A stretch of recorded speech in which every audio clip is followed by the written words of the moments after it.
জ্বর হলেও সিঙ্গাপুর যেতেন আওয়ামী লীগের মন্ত্রীরা। গোপালগঞ্জে বিএনপির দুই পক্ষের সংঘর্ষ, আহত 20। ফারুকের ওপর হামলায় জড়িত আসামিদের জামিনদাতা বিচারকের পদত্যাগ দাবি। জানাবো দাম কমা বাড়ার মধ্যে পেঁয়াজ ব্রয়লার মুরগির কেজি 220 টাকা। জানাবো রাজনীতির অতীত, নজির ও আইন কমিশন। এবং সর্বশেষ জানাবো সিঙ্গারা খেয়ে বিল দেওয়া নিয়ে সংঘর্ষ, আহত 20। এতক্ষণ শুনছিলেন সংবাদ শিরোনাম, এবারে বিস্তারিত। তবে তার আগে অনুরোধ থাকবে আমাদের চ্যানেলটি সাবস্ক্রাইব করে বেল আইকনটি ক্লিক করুন। জ্বর হলো সিঙ্গাপুর যেতেন আওয়ামী লীগের মন্ত্রীরা। সামান্য জ্বর হলেও পতিত আওয়ামী লীগ সরকারের এমপি মন্ত্রীরা চিকিৎসার জন্য সিঙ্গাপুর যেতেন বলে মন্তব্য করেছেন বিএনপি চেয়ারপারসনের অন্যতম উপদেষ্টা মিজানুর রহমান মিনু। তিনি বলেছেন, এমপি মন্ত্রীরা যখন সামান্য জ্বর নিয়ে সিঙ্গাপুর সহ বিশ্বের নানা দেশে চিকিৎসা করতে যেতেন, তখন বেগম জিয়াকে দেশের বাইরে চিকিৎসার জন্য যেতে দেওয়া হতো না। মিনু বলেন, তিলে তিলে বেগম জিয়াকে মেরে ফেলার ষড়যন্ত্র করেছিল হাসিনা সরকার। আল্লাহর বিশেষ রহমতে তিনি এখনো বেঁচে আছেন। চিকিৎসার জন্য তিনি বিদেশে গিয়েছেন, আর প্রাণ বাঁচাতে স্বৈরাচার হাসিনা দেশ থেকে পালিয়ে পাশের দেশে আশ্রয় নিয়েছেন। মিনু বলেন, পতিত সরকারের প্রধানমন্ত্রী শেখ হাসিনা দীর্ঘ 15 বছরে বিএনপি অঙ্গ ও সহযোগী সংগঠনের নেতাকর্মী সহ দেশের হাজার হাজার মানুষকে খুন ও গুম করেছে। মিথ্যা মামলা দিয়ে হয়রানি ও ফরমায়েশি রায় দিয়ে কারাগারে রেখেছে। বিএনপির এমন কোনো নেতা নাই যে তার নামে মামলা নাই। গোপালগঞ্জে বিএনপির দুই পক্ষের সংঘর্ষ, আহত 20। গোপালগঞ্জের মকসুদপুরে দেয়ালের পোস্টার ছেঁড়াকে কেন্দ্র করে বিএনপির দুই পক্ষের মধ্যে পাল্টাপাল্টি ধাওয়া ও সংঘর্ষের ঘটনা ঘটেছে। এতে উভয় পক্ষের অন্তত 20 জন আহত হয়েছেন।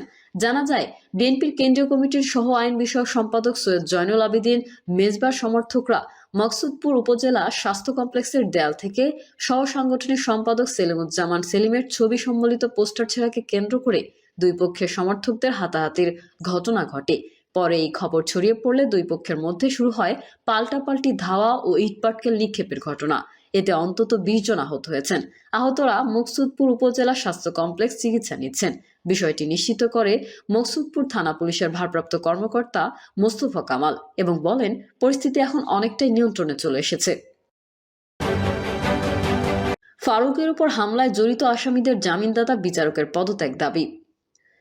কেন্দ্রীয় শহীদ মিনারে জাতীয় বিপ্লবী পরিষদের নাগরিক সমাবেশে ফারুক হাসানের উপর হামলায় জড়িত আসামিদের জামিনদাতা বিচারকের পদত্যাগের দাবি করেছেন গণ অধিকার পরিষদের সাধারণ সম্পাদক রাশেদ খান। তিনি প্রশ্ন করেন, জামিন অযোগ্য ধারার মামলায় আসামিরা কিভাবে জামিন পেল? এ সময় সাংবাদিকদের সঙ্গে আলাপকালে রাশেদ খান বলেন, হাসিনার আমলে আমরা হামলার শিকার হয়েছি, বিচার পাইনি। এখনো যদি হামলার শিকার হয়ে বিচার না পাই, তাহলে কোথায় পরিবর্তন হলো? আমরা এই ঘটনায় সরকারের উপদেষ্টা আসিফ মাহমুদ ও শারমিন মুর্শিদের আন্তরিকতা ও সহযোগিতা পেয়েছি, কিন্তু তারপরেও আসামিদের জামিন করালো কারা? তারা কি সরকারের থেকেও শক্তিশালী? আমরা বিচারকের পদত্যাগের দাবি করছি। তিনি কিভাবে, কোন গ্রাউন্ডে জামিন অযোগ্য মামলায় অপরাধীদের জামিন দিলেন?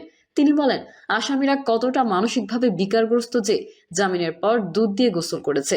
ঘটনার পেছনে রহস্য উদ্ঘাটন করার আগে আসামিদের জামিন প্রমাণ করে বিচার বিভাগ স্বাধীন হয়নি। হাসিনার আমলের মতোই সবকিছু চলছে। 12 দলীয় জোটের মুখপাত্র শাহাদাত হোসেন সেলিম বলেন, আমরা গণ অধিকার পরিষদের সঙ্গে আছি। ফারুক হাসান আমাদের সহযোদ্ধা। হাসিনার পতনে তিনি ভূমিকা রেখেছেন। তার উপর হামলার বিচার না হওয়া দুঃখজনক। এ সময় ফারুক হাসান বলেন, আসামিদের আমি তো ক্ষমা করিনি, তাহলে বিচারক কিভাবে ক্ষমা করে জামিন দিলেন? আমি আসামিদের গ্রেফতারের দাবি করছি। আমার পায়ের লিগামেন্ট ক্ষতিগ্রস্ত হয়েছে। আমি হাসপাতালে, আর ওরা কিভাবে জামিনে মুক্ত? দাম কমা বাড়ার মধ্যে পেঁয়াজ ব্রয়লার মুরগির কেজি 220 টাকা। সরবরাহ পর্যাপ্ত, তবু বাড়তি দামে বিক্রি হচ্ছে ব্রয়লার মুরগি। সপ্তাহের ব্যবধানে 10 টাকা ও মাসের ব্যবধানে 20 টাকা বেড়ে সর্বোচ্চ 220 টাকায় কেজি বিক্রি হচ্ছে। এছাড়া 1 মাস আগে পেঁয়াজের প্রতি কেজি 100 টাকার উপরে বিক্রি হলেও দেশি জাতের সরবরাহ বাড়ায় 60 থেকে 70 টাকায় নেমেছে, যা 2 সপ্তাহ আগেই 50 থেকে 60 টাকা ছিল। পাশাপাশি শীতের সবজিতে ভরপুর বাজার, ফলে কমেছে দাম। স্বস্তি ফিরেছে মাছের বাজারও।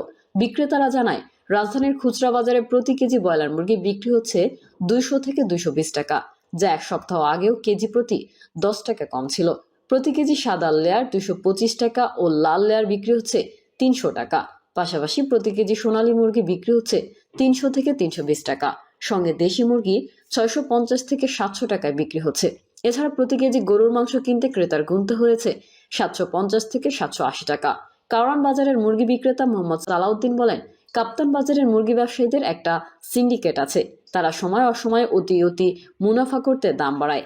এখন বিয়ের মৌসুম থাকায় মুরগির দাম বাড়িয়ে বিক্রি করছে। সরবরাহ পর্যাপ্ত থাকায় ব্রয়লার মুরগির কেজি 170 টাকার আশেপাশে থাকার কথা। এদিকে রাজধানীর খুচরা বাজারে দেশি পেঁয়াজের সরবরাহ বাড়ায় কমতে শুরু করেছে দাম। শুক্রবার প্রতি কেজি দেশি পেঁয়াজ বিক্রি হয়েছে 60 টাকা, আর আমদানি করা পেঁয়াজ 70 টাকায় বিক্রি হচ্ছে, যা 2 সপ্তাহ আগে 50 থেকে 60 টাকায় বিক্রি হয়েছে। তবে 1 মাস আগে এই একই পেঁয়াজ 100 টাকার উপরে বিক্রি হয়েছে।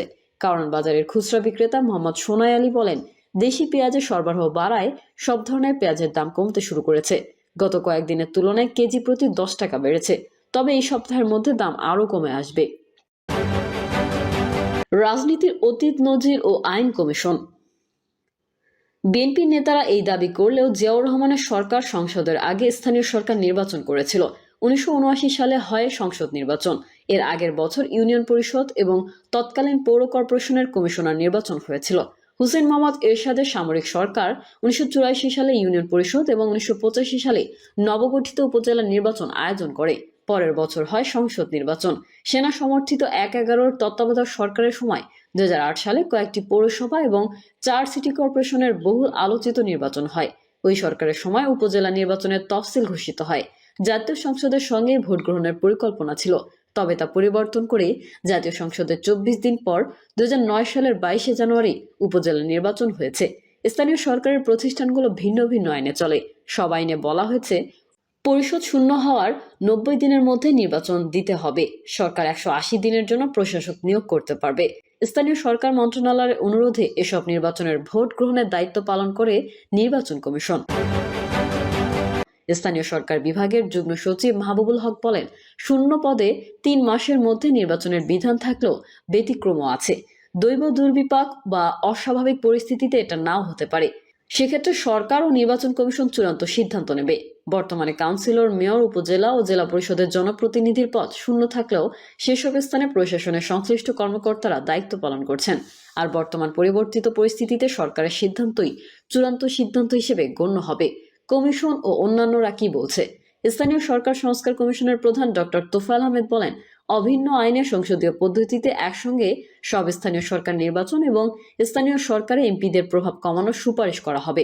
ঢাকার বাইরে যখন যাচ্ছি, মানুষের কাছে স্থানীয় সরকার নির্বাচন অগ্রাধিকার হয়ে যাচ্ছে। স্থানীয়দের মতামত শূন্যতার মধ্যে রয়েছেন তারা, ফলে নির্বাচন হয়ে যাওয়া উচিত। বিএনপির অবস্থানের কারণে জামায়াত স্থানীয় নির্বাচন আগে চায় কিনা তা স্পষ্ট করছে না। দলটির সহকারী সেক্রেটারি জেনারেল আব্দুল হালিম বলেন, জামায়াত বিষয়টি গুরুত্বের সঙ্গে পর্যালোচনা করছে। আলোচনা চলছে, সিদ্ধান্ত